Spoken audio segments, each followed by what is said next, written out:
મારું નામ કંજરિયા રે નશોકભાઈ છે। હું શ્રી આદર્શ પ્રાથમિક વિદ્યાલયમાં અભ્યાસ કરું છું। હું ત્રીજું ધોરણ ભણું છું।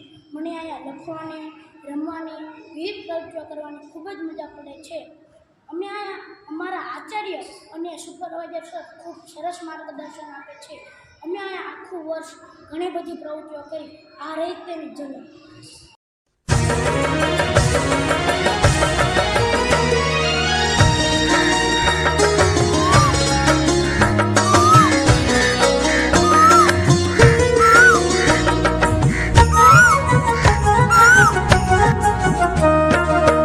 નિશાળે કોયલ બોલી, જો નિશાળે કોયલ બોલી, જો નિશાળે કોયલ બોલી, જો નિશાળે કોયલ બોલી, ભણવું મારે વહેલું વહેલું, ભણવું મારે પેલું